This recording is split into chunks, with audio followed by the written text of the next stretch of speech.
សូមស្វាគមន៍បេក្ខជនបាក់ឌុប2026ទាំងអស់គ្នាស្វាគមន៍មកកាន់ Channel របស់ខ្ញុំដែលមានឈ្មោះថាផ្លូវទៅកាន់បាក់ឌុបថ្ងៃនេះខ្ញុំមានសំណួរផែនដីមួយចំនួនចែកជូនបងប្អូនទាំងអស់គ្នាហើយសំណួរទាំងអស់នេះខ្ញុំបានដកស្រង់ចេញមកពីសភៅពុម្ពហើយខ្ញុំបានចាត់ជាវិញ្ញាសាទី4ហើយសំណួរទាំងអស់នោះសំណួរទី1គេសួរថាហេតុអ្វីបានជាគេនិយាយថាផែនដីគឺជាភពតែមួយគត់ដែលអាចទ្រទ្រង់ជីវិតបានសំណួរទី2គេសួរថាចូលពណ៌នាពីចលនាស្វែមេឃប្រចាំថ្ងៃទី3តើអង្គដែលយើងសង្កេតឃើញវាប្រែប្រួលដូចដេចនៅពេលផែនដីធ្វើដំណើរជុំវិញព្រះអាទិត្យ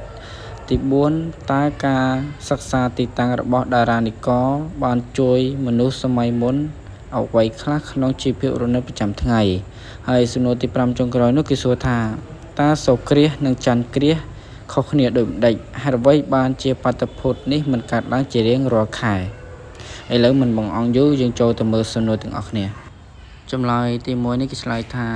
បានជាគេនិយាយថាផែនដីគឺជាភពតែមួយគត់ដែលអាចទ្រទ្រង់ជីវិតបានព្រោះផែនដីជាអង្គមូលពណ៌ខៀវគ្របដណ្ដប់ដោយពពកពណ៌ស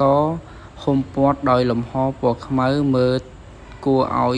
ស្រស់ស្អាតហើយមានលក្ខណៈពិសេសរបស់វាគឺជាភពតែមួយគត់ក្នុងប្រព័ន្ធព្រះអាទិត្យដែលមានទឹកនិងបរិយាកាសសម្បូរអុកស៊ីសែនសម្រាប់ទ្រទ្រង់ជីវិតមានន័យថាភពផែនដីហ្នឹងគឺជាភពដែលមានរាងមូលហើយវាមានពណ៌ខៀវគ្របដណ្ដប់ទៅដោយពពកពណ៌សហើយលំហវាព័ទ្ធជុំវិញហ្នឹងមានពណ៌ខ្មៅហើយលក្ខណៈពិសេសរបស់វាមួយទៀតគឺអាចមានអុកស៊ីសែនអាចដកដង្ហើមបានឥឡូវនេះយើងចូលមកដល់ចម្លើយទី2គេឆ្លើយថាពណ៌នា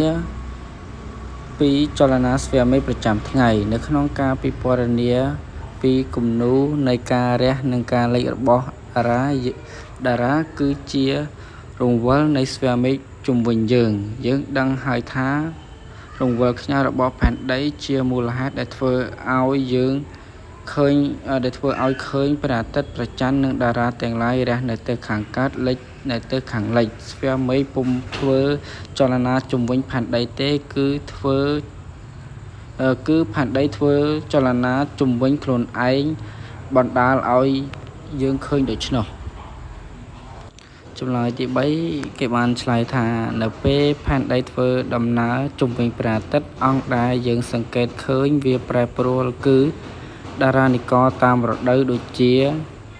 អ្នកនឹងបានឃើញតារានិករថ្មីរះឡើងនៅលើមេឃខាងកើតហើយតារានិករចាស់លេចបាត់ពីលើមេឃខាងកើតហើយចម្លើយទី4នោះគេឆ្លើយថាការសិក្សាទីតាំងរបស់តារានិករបានជួយមនុស្សសម័យមុនក្នុងជីវភាពប្រចាំថ្ងៃដូចជាវាបានផ្ដល់ផលជាមធ្យោបាយដើម្បីវាស់វែងពេលវេលាក្រៅពីនេះគេប្រើដើម្បីទស្សន៍ទាយព្រឹត្តិការណ៍នានាដែលមានសារៈសំខាន់សម្រាប់ការរស់នៅលើផែនដីហើយចម្លើយទី5ចុងក្រោយនេះគេឆ្លើយថាសូរ្យគ្រាសនិងច័ន្ទគ្រាសខុសគ្នាត្រង់សូរ្យគ្រាសកើតឡើងនៅពេលថ្ងៃកើតឡើងនៅពេលព្រះច័ន្ទស្ថិតនៅចន្លោះភពផែនដីនិងព្រះអាទិត្យហើយស្រមោលនៃព្រះច័ន្ទចោលមកលើផ្នែកណាមួយនៃភពផែនដីចំណែកឯច័ន្ទគ្រាសវិញកើតឡើងនៅពេលយប់កើតឡើងនៅពេលផែនដីស្ថិតនៅចន្លោះព្រះច័ន្ទនិងព្រះអាទិត្យហើយស្រមោលនៃភពផែនដីចោលមកលើព្រះច័ន្ទបានជាបាតុភូតនេះមិនកើតឡើងជារៀងរាល់ខែព្រោះដោយសារតែគន្លងរបស់ព្រះច័ន្ទជុំវិញភពផែនដីត្រេតប្រហែល5ដឺក្រេពីគន្លងបង្កើតបានជាផែនដីជុំវិញព្រះអាទិត្យហើយការត្រេតនេះគឺល្មមគ្រប់គ្រាន់ឲ្យទីតាំងព្រះច័ន្ទចេញពីស្រមោលរបស់ផែនដីនៅពេលខែពេញវង្សនិងភពផែនដីចេញពីស្រមោលរបស់ព្រះច័ន្ទនៅពេលខែដាច់មានន័យថាព្រះច័ន្ទចេញពីស្រមោលរបស់ផែនដីនៅពេលខែពេញវង្សដល់ពេលភពផែនដីចេញពីស្រមោលរបស់ព្រះច័ន្ទនៅពេលខែដាច់ពេលហ្នឹងវាខុសគ្នាត្រង់ហ្នឹងនៅពេលបាក់ឌុបពេលខ្លះគេអាចសួរបន្លំ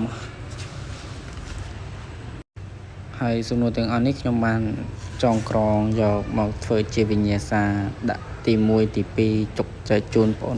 បាក់ឌុបទាំងអស់គ្នាហើយបើសិនជាការសរសេរនិងការនិយាយការអានរបស់ខ្ញុំខុសបន្តិចបន្តួចឬខុសយ៉ាងណាសូមអ្នកទាំងអស់គ្នាមេត្តាអធ្យាស្រ័យទាំងអស់គ្នាជាចុងក្រោយកុំភ្លេចចុច like និង subscribe YouTube របស់ខ្ញុំម្នាក់មួយផងជូនពរអ្នកទាំងអស់គ្នាឲ្យប្រឡងជាប់បានដោយក្តីបំណងនិងសេចក្តីប្រាថ្នារបស់ខ្លួនហើយកុំភ្លេចខំប្រឹងរៀនជូនពរអ្នកទាំងអស់គ្នាប្រឡងជាប់ទាំងអស់គ្នា